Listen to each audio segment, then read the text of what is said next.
Hello and thanks for joining us. I'm Justin Amarco and this is The A Show. Today we'll take a look at a New York-based foundation that raises money for cancer and AIDS research. It's the Richard M. Brodsky Foundation and it's named after its founder. Rob Sternberg reports from their recent 5K benefit.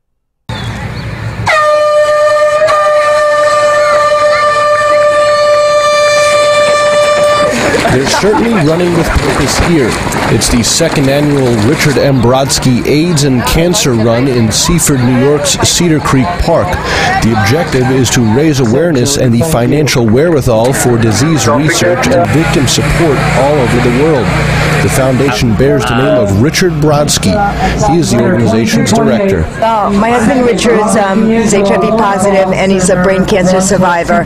And years ago, before we publicly started speaking about this, we didn't tell people he was HIV positive. It's, there's a stigma to it, and we were living this private life, and then it came about to him that he was running faster than he had run in previous years when he was even not sick, and we said, he's running, he's healthy, and if we don't speak out about this, a lot of people have these illnesses. I mean, through the years we found people whose sisters, brothers, mothers, a lot of people are affected and just aren't speaking up about it. So it came to us that he's running, he's healthy, and his brain oncologist told him, why don't you open a foundation? In 1997, Richard was diagnosed as HIV positive. 5 years later, he was informed he had developed brain cancer. His wife, Jody, says he had to leave his job as an architect because of the day-to-day stress of an occupation.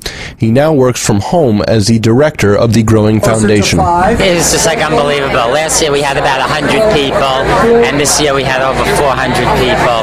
I think people on Long Island, they're just really supportive about people who are living with HIV and cancer, and everybody likes to come out and have a good time, get some prizes, get a little good exercise. We had some pretty good food here, so it was good. Roughly a year after his brain cancer diagnosis, Brodsky climbed back on to the proverbial horse. Because I know running saved my life, so I'd like to see other people get the benefits from running. And Leslie, why do you think that?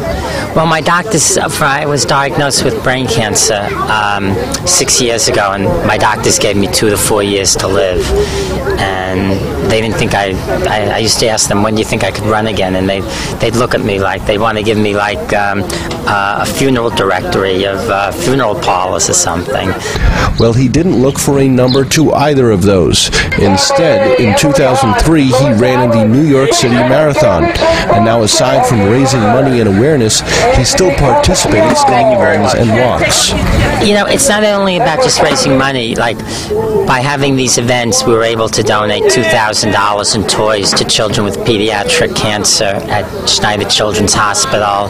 And last year we donated $10,000 in toiletry gift items to people living with HIV and cancer. So, and it's all really important for me because I'm living with HIV and brain cancer, and it's my way of, I'm surviving, I'm doing pretty good, I'm running marathons, and I like to be able to help other people and let them realize that if they could just get out and exercise, they could probably do a lot better if they're, living with a serious illness. And runners young and old participate in support of the goodwill causes. I originally planned on doing it, so I know my sisters both run, so I told them about the race and then they beat me.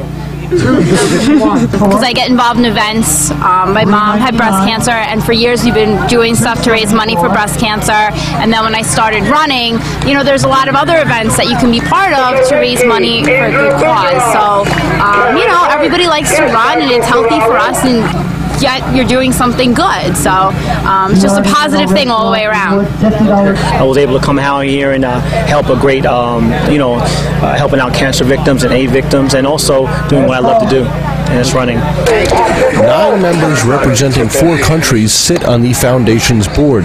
They are looking forward to sponsoring a World AIDS Marathon in Kenya for the 5th time, and although the work sometimes leaves Brodsky weary, he and Jody believe it's well worth it. A lot of work. I didn't even sleep last night. It's just a lot of work, but it's kind of a labor of love. My husband Richard, He does. He works tirelessly. He didn't sleep last night, and he sometimes does have to rest. But basically, he's pretty healthy for someone who has his health conditions. So that's how it came about. And I believe that because he's been doing this, it's been able him to live a healthy life, and even to prolong his life. But that's sort of what he tries to portray to people. That just because you have something doesn't mean you're disabled in any way. The day concluded with hundreds of items from local businesses being raffled off and plenty of refreshments to go around. Next up for the foundation is an opportunity in Kenya where they will attempt to develop an agricultural system. From Seaford, New York, Rob Sternberg, MySN.TV. Brodsky's foundation can be found online at richardmbrodsky.org. Check the site for their upcoming benefit this summer. For now, though, we invite you to log on to mysn.tv, create an account, it's free and easy, and upload your own videos that may make it onto this very show. I'm Justin DeMarco, and you've been watching The A Show.